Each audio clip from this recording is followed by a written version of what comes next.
അങ്ങനെ ഒരു പെൺകുട്ടീനെ എനിക്കറിയില്ല, ഞാൻ കണ്ടിട്ടില്ല, ഞാൻ അവർ സംസാരിച്ചിട്ടില്ല. ഞാൻ ആദ്യമായിട്ടാണ് ഇങ്ങനെ ഒരു അലിഗേഷൻ ഫേസ് ചെയ്യുന്നത്. അപ്പോൾ മാധ്യമങ്ങളിൽ ഇങ്ങനെ വളരെ ഫ്ലാഷ് ന്യൂസായിട്ടൊക്കെ വരുമ്പോൾ അത് നമ്മളെയും പല രീതിയിലൊക്കെ എഫക്റ്റ് ചെയ്യുന്നുണ്ട്. നമുക്കും ഫാമിലിയൊക്കെ ഉള്ളതാണല്ലോ. അപ്പോൾ നിങ്ങളിങ്ങനെ ന്യൂസ് ഇടുന്നതുകൊണ്ട് കുഴപ്പമില്ല, പക്ഷേ അതിൻ്റെ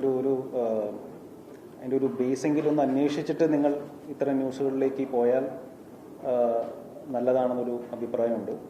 പിന്നെ ഇത് ഞാൻ ഇന്ന് തന്നെ ഇത് വിളിച്ചതിൻ്റെ റീസൺ, ഇത് ഇങ്ങനെ വലിച്ചു കിട്ടേണ്ട ആവശ്യമില്ലാന്ന് എനിക്ക് തോന്നി. അല്ലെങ്കിൽ എനിക്ക് ഇവിടെ ഓടി വിളിക്കേണ്ട കാര്യമൊന്നുമില്ല.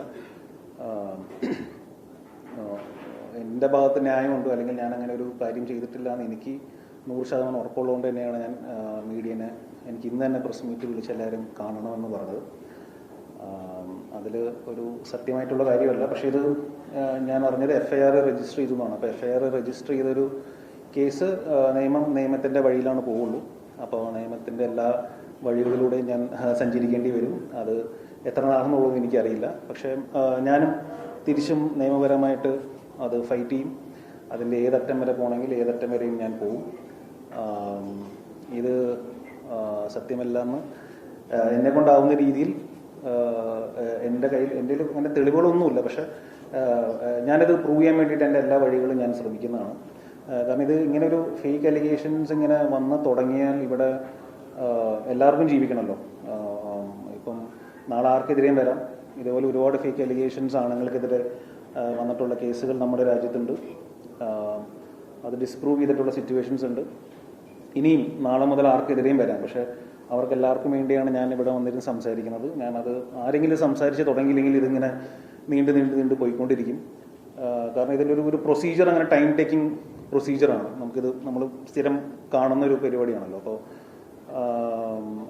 എൻ്റെ സിനിമകളിൽ ഒരുപാട് സുഹൃത്തുക്കൾ വിളിച്ചു, എല്ലാവരും ഇങ്ങനെ സപ്പോർട്ടും കാര്യങ്ങളൊക്കെ പറയുന്നുണ്ട്. പക്ഷെ എന്തൊക്കെ പറഞ്ഞാലും ഒരു സത്യാവസ്ഥ തെളിയിക്കണമെങ്കിൽ അതിൻ്റെ നിയമത്തിൻ്റെ വഴിക്ക് പോകണം.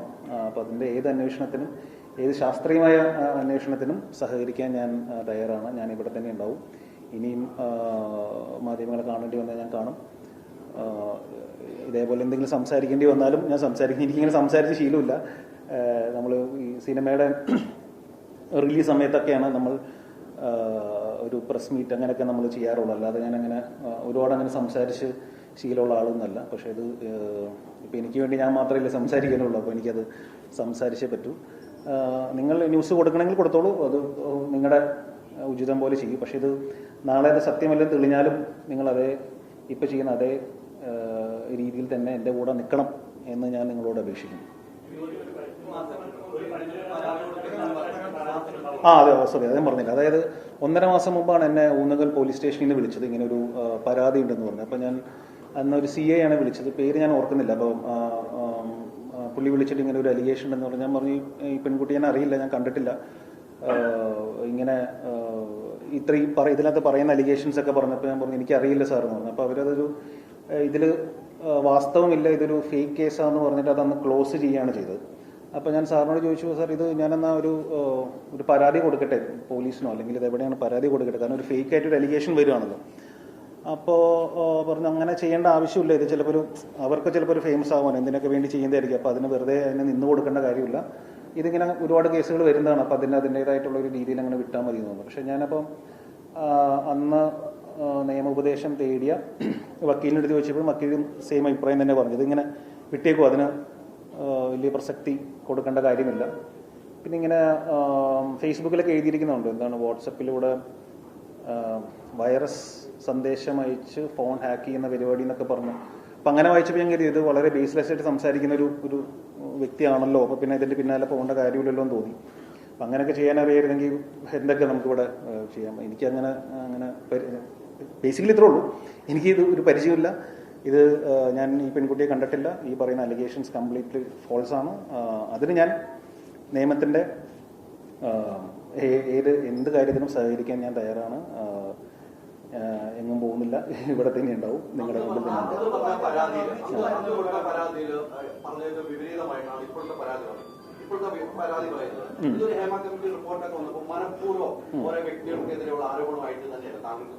ഇത് മനഃപൂർവ്വമായിട്ടുള്ളൊരു ആരോപണമാണ്. ഇത് ഒരാൾ ഇൻഡിപെൻഡൻ്റ് ആയിട്ട് എടുക്കുന്ന തീരുമാനമാണോ, ഇതിൻ്റെ പിന്നിൽ എന്തെങ്കിലും ഒരു ഗൂഢാലോചന ഉണ്ടോ എന്നുള്ള കാര്യം എനിക്കറിയില്ല. പക്ഷെ ഞാൻ വിശ്വസിക്കുന്നത് ഇതിൻ്റെ പിന്നിലൊരു ഒരു അങ്ങനത്തെ ഒരു ഗൂഢാലോചന ഉണ്ടാകണം എന്നാണ് ഞാൻ വിശ്വസിക്കുന്നത്. ആയിരിക്കണമെന്ന് എനിക്ക് തോന്നുന്നു. ശരി ശരി. ഈ പുതിയ ഇന്ന് വന്ന പരാതി എന്താണെന്ന് ഞാൻ വായിച്ചിട്ടില്ല. അപ്പൊ ഇന്നെന്തോ FIR കൊടുത്തു എന്നാണ് പറഞ്ഞത്. ഇന്നത്തെ FIRന്റെ മാറ്റർ എന്താണെന്ന് എനിക്കറിയില്ല. അന്നത്തെ മാറ്റർ എന്താണെന്നുള്ളത് എന്നെ ഫോണിലാണ് വിളിച്ചത്. ഫോണിൽ വിളിച്ചപ്പോൾ വായിച്ച് കേൾപ്പിച്ചപ്പോൾ ഞാൻ എനിക്കിതിനെക്കുറിച്ച് അറിയില്ല, നേരിട്ട് പറഞ്ഞെങ്കിൽ നേരിട്ട് വരാമെന്ന് പറഞ്ഞപ്പോൾ അതിൻ്റെ ആവശ്യമില്ല, നമുക്ക് ബോധ്യപ്പെട്ടു ഇതൊരു ഫേക്ക് ആണെന്ന്. പക്ഷെ ഞങ്ങളുടെ പ്രൊസീജിയർ അനുസരിച്ചിട്ട് ഒരു പരാതി പറയുമ്പോൾ നിങ്ങൾ വിളിച്ച് ചോദിക്കേണ്ട ഒരു ആവശ്യമുണ്ട്. അതല്ല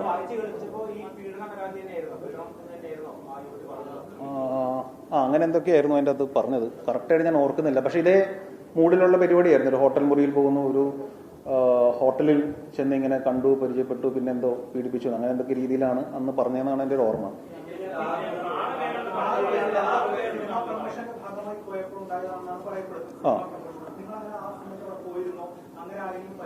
ഇത് ഏത് സമയത്താണെന്നുള്ളത്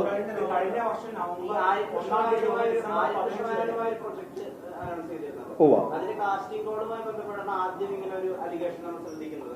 വിമൻ പവറുള്ള വുമൻ വേണമെന്നും പല രീതിയിൽ കഴിവുകളുള്ള സ്കിൽസ് ഉള്ള വുമൻ വേണമെന്നുള്ള പോസ്റ്റ് ഷെയർ ചെയ്തുകൊണ്ടാണ് ഇവർ ആദ്യം ഇങ്ങനെ ഒരു പ്രതികരണം ഇങ്ങനെ ഷെയർ ചെയ്തത്. അപ്പൊ അവിടെ നിന്നാണ് ഇങ്ങനെ പരാതി ഉണ്ടെന്നും ഇങ്ങനെ ആരോപണമെന്നാണ് ഞങ്ങളുടെ ശ്രദ്ധയിലേക്ക്, മാധ്യമങ്ങളുടെയൊക്കെ ശ്രദ്ധയിലേക്ക് വരുന്നത്. അപ്പൊ ലിമിക്കോടെ ഒരു ഭാഗമായിട്ടൊരു പ്രൊജക്ട് ആയിരുന്നല്ലോ ഇത്. അതിന് ഞാൻ ഈ ഫേസ്ബുക്കിൽ ഈ പോസ്റ്റ് കണ്ടപ്പോൾ ഞാൻ ആര്യനെ വിളിച്ചിരുന്നു. അപ്പൊ ആര്യനെ വിളിച്ചപ്പോൾ നമ്മളിതിന് കാസ്റ്റിംഗ് കോളിന് നമ്മളൊരു ആഡ് പോലെ കൊടുത്തിരുന്നു. അപ്പോൾ അതിന് ഒരുപാട് എൻക്വയറീസ് വന്നിട്ടുണ്ടെന്ന് പറഞ്ഞു. പിന്നെ ഞാൻ പറഞ്ഞു, ആര്യൻ ഇങ്ങനെ ഒരു അലിഗേഷൻ ഉണ്ട്, ഇങ്ങനെ നിങ്ങൾ എന്താണ് പറയാം ഓഡിഷൻ നടത്തിയിരുന്നു എന്ന് ചോദിച്ചു. അപ്പോൾ ആര്യൻ പറഞ്ഞു, ഞങ്ങൾ ഓഡിഷൻ നടത്തിയിട്ടില്ല, ഞങ്ങൾക്ക് ഒരുപാട് എൻട്രി വന്നതിൽ നിന്ന് ആര്യന് മനസ്സിൽ ഇഷ്ടപ്പെടുന്ന ആൾക്കാരെ ഷോർട്ട് ലിസ്റ്റ് ചെയ്തുകൊണ്ടിരിക്കുന്നുള്ളൂ, ഞങ്ങൾ ഇതുവരെ ഓഡിഷനിലേക്ക് എത്തിയിട്ടില്ല എന്ന് പറഞ്ഞു. അപ്പം ഞാൻ വിചാരിച്ചു ഈ ഓഡിഷനിൽ വന്നിട്ടുള്ള ആരോ ഇനി എന്തെങ്കിലും ഓഡിഷൻ നടത്തി അതിന് ഇഷ്ടപ്പെടാത്ത എന്തെങ്കിലും കാര്യങ്ങൾ ഇവരുടെ ഭാഗത്ത് ഉണ്ടായിട്ടാണോ എന്ന് ഞാൻ ക്രോസ് ചെക്ക് ചെയ്താണ് ആദ്യമേ. പക്ഷെ അപ്പം അങ്ങനെ ഒരു പരിപാടി, അതായത് ഓഡിഷനിലേക്ക് അത് നടന്നിട്ടില്ല എന്നാണ് സംവിധായകൻ എൻ്റെ അടുത്ത് പറഞ്ഞത്. പിന്നെ ഞാൻ ഈ സമയത്ത് ഞാൻ ഏതാണ് മലയാളി ഫ്രം ഇന്ത്യയുടെ ഷൂട്ടുണ്ടായിരുന്നു. അത് കഴിഞ്ഞിട്ട് ഞാൻ ഹോട്ട്സ്റ്റാറിന് വേണ്ടി ചെയ്യുന്ന ഫാർമ എന്ന് പറഞ്ഞൊരു സിനിമയുടെ ഷൂട്ടായിട്ട് ഞാൻ പാലക്കാടായിരുന്നു. അങ്ങനെ പല പല സ്ഥലത്ത് ഞാൻ ട്രാവൽ ചെയ്തിട്ടുണ്ട്. അപ്പോൾ ഇതിൻ്റെ ഒരു വേറൊരു ഇഷ്യൂ എന്താണെന്ന് വെച്ചാൽ ഇതിപ്പോൾ ലീഗലി നിൽക്കുന്നതുകൊണ്ട് ഒരുപാട് കാര്യങ്ങൾ എനിക്ക് മീഡിയയുടെ മുമ്പിൽ വെളിപ്പെടുത്താൻ പറ്റുന്ന ഒരു അവസ്ഥയല്ല. അതിനോടൊരു പരിധി കൂടുതൽ സംസാരിക്കരുതെന്ന് പറഞ്ഞിട്ടുണ്ട്. ഇതിന് എനിക്ക് സംസാരിച്ച ശീലമില്ല, അപ്പം അറിയാതെ എന്തെങ്കിലും പുറത്ത് വരുമെന്നുള്ളത് എനിക്ക് അറിഞ്ഞുകൂടാ. പക്ഷെ ഞാനും കെയർഫുൾ ആയിരിക്കുകയാണ്, കാരണം അത് സൂക്ഷിക്കണം.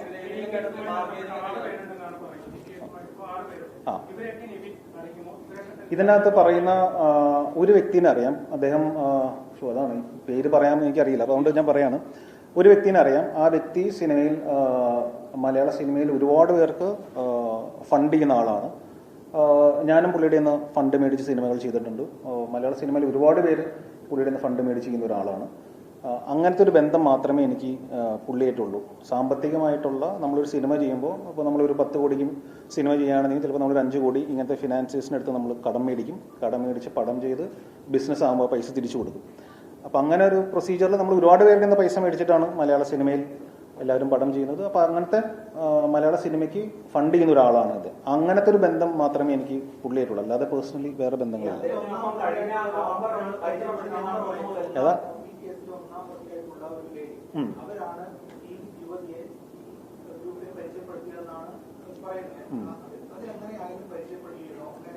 ഇല്ല, എനിക്ക് ഒന്നാം പ്രതി ആരാന്ന് പറഞ്ഞൂടാ, ബാക്കിയുള്ളവർ ആരാന്ന് പറഞ്ഞൂടാ. ഇല്ല, എനിക്ക് അറിയില്ല. ഇല്ല. കൊടുത്തപ്പോൾ ഇവര് കഞ്ചാവുമായി ദമ്പതിമാർ പിടിയുന്ന രീതിയിൽ ഇവരുടെ പേരിനെയും മറ്റും ജഡ്ജിലെത്തിക്കുന്ന ഒരു കേസ് ഉണ്ടെന്നുള്ള രീതിയിലൊരു FIR എഴുത്ത് രീതിയിൽ സോഷ്യൽ മീഡിയയിലൊക്കെ പരക്കുന്നുണ്ട്. അപ്പൊ അങ്ങനെ ഒരു വാർത്ത അറിഞ്ഞിരുന്നോ? അല്ല, അത് പോലീസ് അന്വേഷിക്കേണ്ട കാര്യമാണല്ലോ. അങ്ങനെ അവരുടെ ബാക്ക് ഡ്രോപ്പ് എന്താണെന്നുള്ളത് അവരാണ് അന്വേഷിക്കേണ്ടത്. എനിക്കറിയില്ല, എനിക്ക് ഇവരെ കുറിച്ച് അറിഞ്ഞുകൂടാ, ഇവരാരാന്ന് പറഞ്ഞുകൂടാ. ഇവരെ ഞാനങ്ങനെ പേഴ്സണലി കണ്ടോ അല്ലെങ്കിൽ സംസാരിച്ചോ അല്ലെങ്കിൽ ഇന്ററാക്ട് ചെയ്തോ മെസ്സേജ് അയച്ചോ ഫോൺ വിളിച്ചോ വാട്സപ്പ് ചെയ്തോ ഒന്നും ഒരു രീതിയിലും ബന്ധമില്ലാത്ത ഒരു ഇതാണ്. പിന്നെ ഞാൻ പലയിടത്തും പോകുമ്പോൾ ഒരുപാട് പേര് എൻ്റെ അടുത്തൊന്ന് സെൽഫി എടുക്കാറുണ്ട്.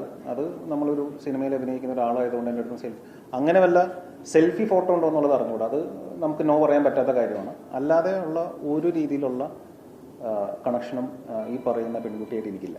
കഴിഞ്ഞ നവംബർ 1 മുതൽ ഡിസംബർ 15 കഴിഞ്ഞ വർഷം ഡിസംബർ 15 വരെ കാലയളവിലാണ് നടന്നെന്നാണ് പറയുന്നത്. ആ സമയത്ത് ഈ പറയുന്ന ഈ നിർമ്മാതാവിനൊപ്പം ദുബായിലുണ്ടായിരുന്നു. ഞാൻ നിർമ്മാതാവിനെ ദുബായിൽ വെച്ച് കണ്ടിട്ടുണ്ട്. അതിന്റെ ഡേറ്റ് എനിക്കിപ്പോൾ വെളിപ്പെടുത്താൻ പറ്റില്ല. അത് FIR-ൽ എന്താണ് ഡേറ്റ് കൊടുത്തേക്കണമെന്ന് എനിക്ക് അറിഞ്ഞുകൂടാ. പക്ഷെ ഞാൻ കണ്ടത് ദുബായ് മോളിൽ വെച്ചിട്ടാണ്. ദുബായ് മോളിൽ വെച്ച് ഇദ്ദേഹത്തിൻ്റെ ഒരു സുഹൃത്തായ റാഫേൽ എന്ന് പറഞ്ഞ ഒരു സുഹൃത്തിനെ പരിചയപ്പെടുത്തിയതാണ്. പുള്ളി ദുബായിലുള്ള പുള്ളിയാണ്. പുള്ളിക്ക് നമ്മൾ ചെയ്യാൻ ഉദ്ദേശിക്കുന്ന സിനിമയിൽ 50% ഫണ്ട് ഇടാൻ വേണ്ടിയിട്ട് റാഫേലിൻ്റെ കുടുംബവും കൂടി ഉണ്ടായി. ഞങ്ങളവിടെ ദുബായ് മോളിൽ ഒരു ഫുഡ് കോർട്ടിലിരുന്ന് കണ്ടു. റാഫേലിൻ്റെ മകനും ഭാര്യയോ മകളും ഭർത്താവോ അങ്ങനെ അവർ 3 പേരുടെയാണ് വന്നത്. അപ്പോൾ ഈ പറയുന്ന ഫിനാൻസർ ഉണ്ടായിരുന്നു. പക്ഷെ നമ്മൾ സിനിമയുടെ കാര്യം പറഞ്ഞ് അവിടെ നിന്ന് പിരിഞ്ഞു. അല്ലാതെ ഞങ്ങൾ ദുബായിൽ വേറെ എവിടെയും വെച്ച് മീറ്റ് ചെയ്തിട്ടില്ല. ഇത് ഞാൻ പറഞ്ഞു, ഇത് ഞാനങ്ങനെ ഇത് ഫേസ് ചെയ്തിട്ടോ അല്ലെങ്കിൽ ഇങ്ങനെ ഇത് എനിക്ക് പരിചയമില്ല. അപ്പോൾ എനിക്ക് ഈ നിയമോപദേശം തേടുക എന്നുള്ളത് മാത്രമേ ഉള്ളൂ. അപ്പോൾ അത് നമ്മൾ ഈ അന്വേഷണത്തിനെ നമ്മൾ ബഹുമാനിക്കണം. കാരണം ഇതൊരു ഫേക്ക് അലിഗേഷൻ ആണെന്നുള്ള അവർക്കും പ്രൂവ് ചെയ്യണം. പക്ഷെ ഇതിൻ്റെ മറുവശം എന്തെന്ന് പറഞ്ഞാൽ ഇങ്ങനെ പെട്ടെന്നൊരു വ്യക്തിനെ കുറിച്ച് ഇങ്ങനെ ന്യൂസ് വരല്ലേ എല്ലായിടത്തും. ഇതിപ്പോൾ നാളെ നിങ്ങളെക്കുറിച്ചും വരാം, ആരെക്കുറിച്ച് വേണമെങ്കിലും വരാം. അപ്പോൾ അങ്ങനെ ഈ ഫേക്കായിട്ട് വരാൻ സാധ്യതയുള്ള അലിഗേഷനെ എവിടെയെങ്കിലും ഒരു സ്റ്റോപ്പ് വേണം എന്നാണ് ഞാൻ ആഗ്രഹിക്കുന്നത്. അപ്പോൾ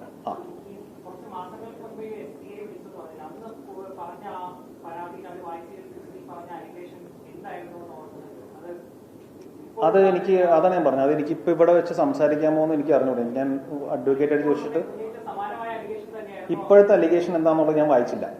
അന്ന് എന്നെ ഫോണിൽ ജസ്റ്റ് പറഞ്ഞൊരു സാധനം മാത്രമേ ഉള്ളൂ. അപ്പോൾ ഒരു രീതിയിലും ബന്ധമില്ലാത്തൊരു അലിഗേഷൻ ഇതെന്താ ഇങ്ങനെ വരുന്നത് എനിക്ക് മനസ്സിലായി. അപ്പോൾ CNോട് പറഞ്ഞത് ടെൻഷൻ അടിക്കേണ്ട കാര്യമില്ല, ഇത് ഇങ്ങനെ വരുന്നതാണ്. അത് നമ്മുടെ അന്വേഷണത്തിൽ ഇതൊരു വാസ്തവമില്ലാന്ന് ഞങ്ങൾക്ക് മനസ്സിലായി എന്ന് പറഞ്ഞു. ഏതാ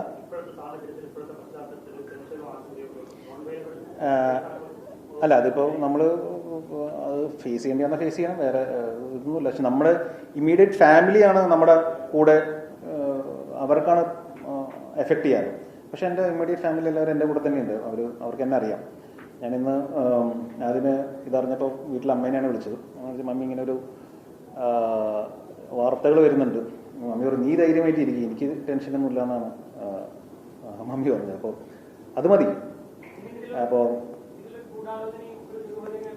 ഉണ്ട് അതാ ഞാൻ പറഞ്ഞു. ഞാൻ ഇതിൻ്റെ നിയമത്തിൻ്റെ ഏതറ്റം വരെ പോകാൻ പറ്റുമോ അറ്റം വരെ ഞാൻ പോകും. ഞാൻ ഫൈറ്റ് ചെയ്യും.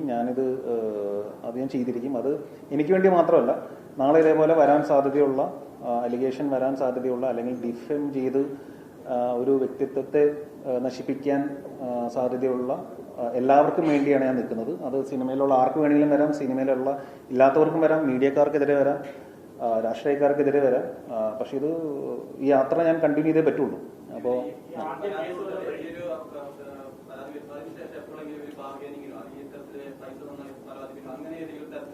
ഇല്ല, എന്നെ കോണ്ടാക്ട് ചെയ്തിട്ടേ ഇല്ല, ഞാനും കോണ്ടാക്ട് ചെയ്തിട്ടില്ല. അതേ പറഞ്ഞു, ഞാൻ ഇതുവരെ അങ്ങനെ സംസാരിക്കുകയോ മെസ്സേജ് അയക്കുകയോ അല്ലെങ്കിൽ വാട്സപ്പ് ചെയ്യോ അങ്ങനെ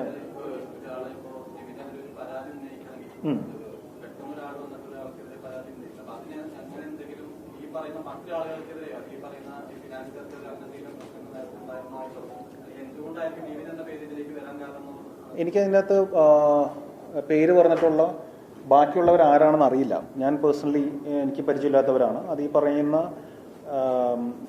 സിനിമയിൽ ഫിനാൻസ് ചെയ്യുന്ന പുള്ളിയുടെ സുഹൃത്തുക്കളാണോ എന്ന് പോലും എനിക്ക് അറിഞ്ഞുകൂടാ. ഒരുപാട് പേരുടെ പേരുകൾ അതിൻ്റെ അകത്തുണ്ടെന്നുള്ളൂ. അത് അവരാണ് അതിൻ്റെ മറുപടി പറയേണ്ടത്. എനിക്കറിയാവുന്ന കാര്യങ്ങളെ പറയാൻ പറ്റുള്ളൂ.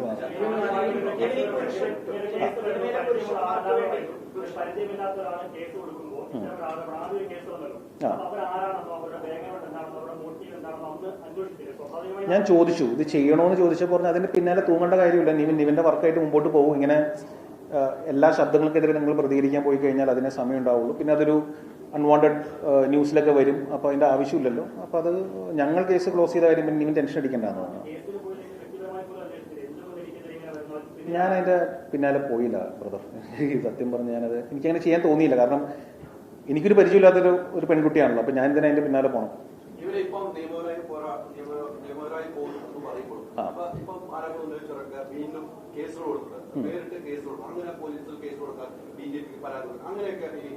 അതെ അതെ, ഞാൻ അതിനുള്ള പരാതി തയ്യാറാക്കിക്കൊണ്ടിരിക്കുകയാണ്. അപ്പോൾ ഞാൻ നേരിട്ട് പോയി പരാതി കൊടുക്കണമെങ്കിൽ നേരിട്ട് പോയി പരാതി കൊടുക്കും.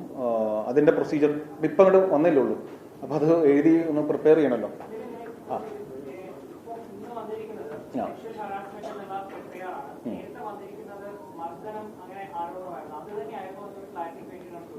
അത് ഞാനൊന്ന് ക്രോസ് ചെക്ക് ചെയ്യട്ടെ. എനിക്കിതിനെക്കുറിച്ച് സത്യമായിട്ട് ഇതില്ല. എനിക്കിപ്പോൾ ഇത്ര പറയാനുള്ളൂ. ഞാൻ ഓപ്പണായിട്ട് ഇപ്പോൾ ഇന്ന് തന്നെ വന്ന് പറഞ്ഞതിൻ്റെ റീസൺ ഇത്രേ ഉള്ളൂ. ഇതൊരു ഫോൾസ് എലിഗേഷനാണ്. ഇതൊരു ഡിഫെയിം ചെയ്യാനായിട്ടുള്ള ഒരു കരുതിക്കൂട്ടിയുള്ള ഒരു ശ്രമമാണ്. അതിൻ്റെ പിന്നിൽ ഒരു ഒരു ഒരു ഒരു ഗൂഢാലോചന ഉണ്ടോയെന്ന് വെച്ചിട്ടുണ്ടെങ്കിൽ ഉണ്ട്. സിനിമയ്ക്കെതിരെ, സിനിമാക്കാർക്കെതിരെ ഇപ്പം എല്ലാ ദിവസവും ന്യൂസുകൾ വന്നുകൊണ്ടിരിക്കുകയാണ്. ഇതിൽ ഏതൊക്കെയാണ് ശരി, ഏതൊക്കെയാണ് തെറ്റെന്നുള്ളത് നമുക്ക് അറിഞ്ഞുകൂടാ. ഒരു ഇൻഡസ്ട്രീനെ ബാധിക്കുന്ന കാര്യമാണ്. ഈ മലയാളം ഇൻഡസ്ട്രി എന്ന് പറഞ്ഞിട്ടുണ്ടെങ്കിൽ അങ്ങനെ അത്രയും മോശപ്പെട്ട ആൾക്കാർ മാത്രമുള്ള ഇൻഡസ്ട്രി ഒന്നുമല്ല. ഇവിടെ അല്ലാത്ത ആൾക്കാരുണ്ട്. ഇവിടെ സിനിമ മുമ്പോട്ട് പോകണം, ഈ ഇൻഡസ്ട്രി മുമ്പോട്ട് പോകണം. അത് നടന്മാർ മാത്രമല്ല, എല്ലാവർക്കും വർക്കിംഗ് ആയിട്ടുള്ള ഒരു അറ്റ്മോസ്ഫിയർ ഉണ്ടാവണം. അപ്പോൾ ഇതേപോലെ ഈ ഫോൾസ് അലിഗേഷൻസ് വരുമ്പോൾ എല്ലാവരും ഭയത്തിലാണല്ലോ. ആർക്കെതിരെ വേണമെങ്കിലും നാളെ വരുന്നൊരു അവസ്ഥയാണ്. അപ്പോൾ അത് ഇല്ലാതിരിക്കണം. അതിന് ആരൊക്കെ എൻ്റെ കൂടെ ഉണ്ടാവും എന്ന് എനിക്ക് അറിഞ്ഞൂടാ. പക്ഷെ ആരില്ലെങ്കിലും ഞാൻ ഒറ്റയ്ക്ക് ഇതിന് ഞാൻ പോരാടും. ഞാനിത്